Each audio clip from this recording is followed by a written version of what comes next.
2018년 한 사람의 트윗으로 전 세계가 발칵 뒤집어집니다. Trade wars are good and easy to win. 2018년 관세 전쟁을 촉발했던 미국 대통령 트럼프의 발언입니다. 그해 트럼프는 실제로 중국을 향해 이렇게 말했습니다. 중국은 미국을 너무 오래 이용해왔다. 이제부터 25% 관세다. 그 한마디에 전 세계가 출렁였습니다. 시장은 흔들렸고 자산 가격은 요동쳤습니다. 사람들은 안전한 자산을 찾기 시작했습니다. 그 시기 금은 눈에 띄게 반등했고 비트코인은 회복세를 보이며 엄청나게 상승했죠.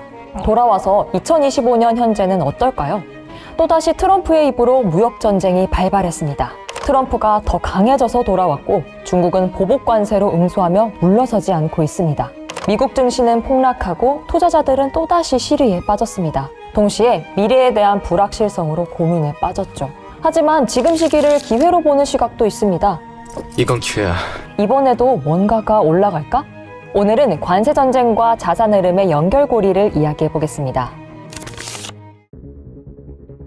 그렇다면 먼저 관세는 대체 무엇이길래 우리의 자산을 흔드는 걸까요? 관세가 부과되면 기업들은 비용을 소비자에게 전가합니다. 제품 가격은 오르지만 품질은 그대로, 공급도 그대로입니다. 결국 소비자는 같은 제품을 더 비싸게 사야 하고 소비 심리는 위축되죠. 소비가 줄면 기업의 실적은 악화되고 투자자들의 투자 심리가 위축됩니다. 그 여파는 고스란히 금융시장으로 번져 주식이 흔들립니다. 다른 나라들은 이런 관세의 타격을 고스란히 견뎌야 합니다. 관세 부과로 인해 무역시장이 위축됩니다. 무역이 원활히 이루어지지 않으니 기축통화인 달러 확보가 어려워집니다.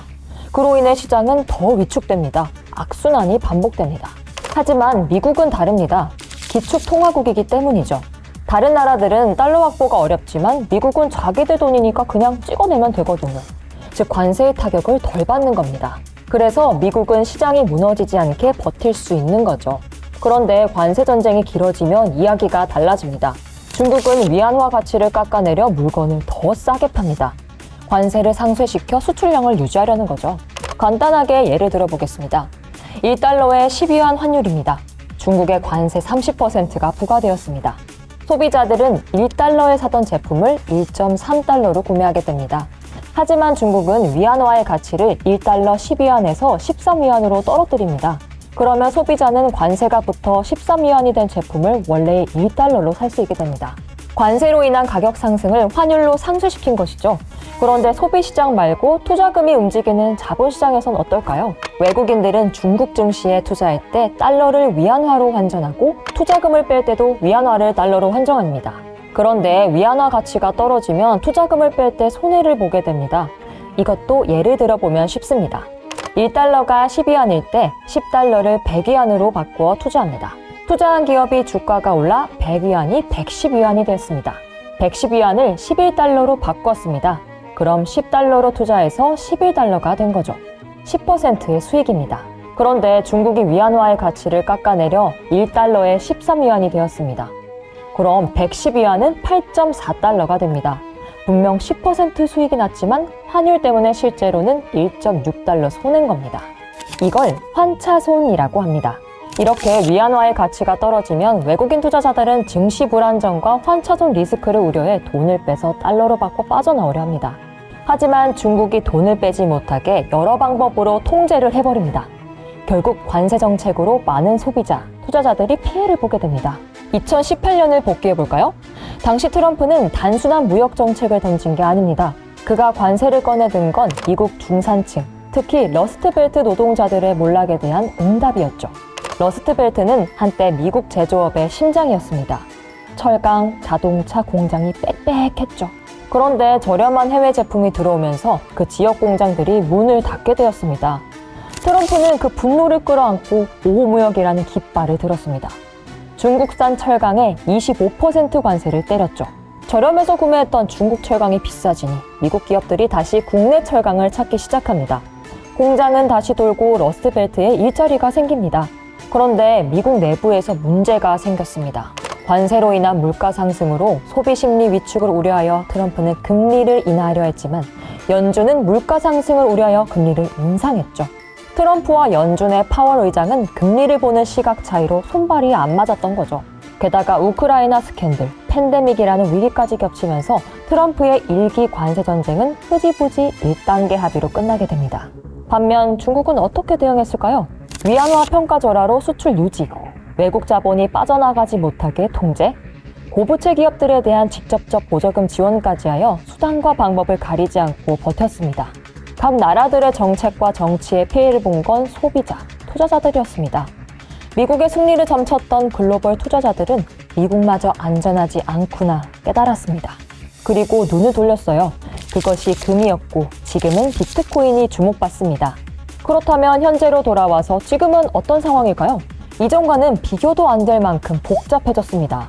미국은 경기 둔화 우려 속에 금리를 내리고 싶어 합니다. 하지만 관세가 오르면 물가는 올라갑니다.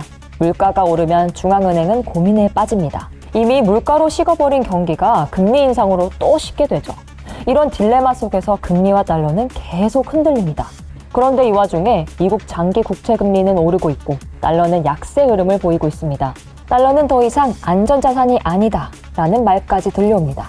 이렇게 미국 자산이 흔들릴 때 시장은 묻습니다. 우린 지금 도대체 뭘 믿을 수 있지? 그 질문에 대한 답은 예상보다 오래된 곳에서 나옵니다. 금, 그리고 점점 주목받고 있는 디지털 금인 비트코인. 2008년 금융위기, 은행들이 무너지고 시장이 멈춰버렸을 때 사람들이 마지막으로 믿은 자산은 바로 금이었습니다. 2020년 전 세계가 팬데믹에 빠졌을 때도 마찬가지였죠. 세상이 멈췄지만 금은 조용히 올라갔습니다. 2023년 미국 부채 한도 위기가 터졌을 때도 채권 시장이 흔들릴 때도 큰손들은 스리슬쩍 금을 담았습니다. 이제는 비트코인입니다. 처음엔 투기였지만 이제는 아닙니다. 미국 SEC가 비트코인 ETF를 승인했습니다. 월가의 대표기관 블랙록과 피델리티가 비트코인을 사들이고 있습니다. 각국 정부는 CBDC, 중앙은행 디지털 화폐를 테스트하고 있죠. 이건 단순한 흐름이 아닙니다. 디지털 자산이 제도권 안으로 들어오고 있다는 증거입니다. 특히 비트코인, 복사되지 않고 중앙 통제가 불가능하며 공급도 한정적이죠. 디지털 시대 새로운 금이 등장했습니다. 실제로 4월 9일 관세전쟁 한복판에서 이상한 일이 하나 벌어졌습니다. 미국 증시는 2일 만에 10% 넘게 폭락했는데요. 비트코인은 단기 하락 후 곧바로 회복하며 82,000달러 선을 지켰습니다. 심지어 그 이후 8만 달러 밑으로 내려오지 않고 있어요. 시장 전체가 흔들리는 상황에서 비트코인은 상대적으로 안정된 투자처처럼 움직인 겁니다. 왜일까요? 답은 명확합니다. 비트코인은 물리적인 공급망도, 관세도, 중앙 통제도 받지 않거든요. 글로벌 유동성이 불안해질수록 사람들은 정부가 손댈 수 없는 자산을 찾기 시작합니다. 실제로 전문가들은 말합니다. 비트코인은 관세 전쟁의 안전지대가 될 수도 있다. 금에서 비트코인으로 주도권이 넘어가고 있다. 과장처럼 들리지만 시장은 누구보다 빠르게 움직이고 있습니다. 지금 우리가 해야 할 것은 비트코인을 무조건 사는 것이 아니라 이 흐름을 인지하는 것. 그리고 우리의 자산 포트폴리오 안에 디지털 자산이라는 항목을 만들어두는 것입니다. 관세 전쟁, 통화 불안, 신뢰 위기의 시대. 코인은 이 혼란 속에서 새로운 중심으로 들어오고 있습니다. 이제는 왜 살아남았는가 보다 언제 받아들일 것인가를 고민할 때입니다. 다음 시간에는 혼란스러운 시기에 중요한 대체 자산들에 대해 자세히 이야기해 보겠습니다. 돈 되는 이야기 다음 편에서 계속됩니다. 감사합니다.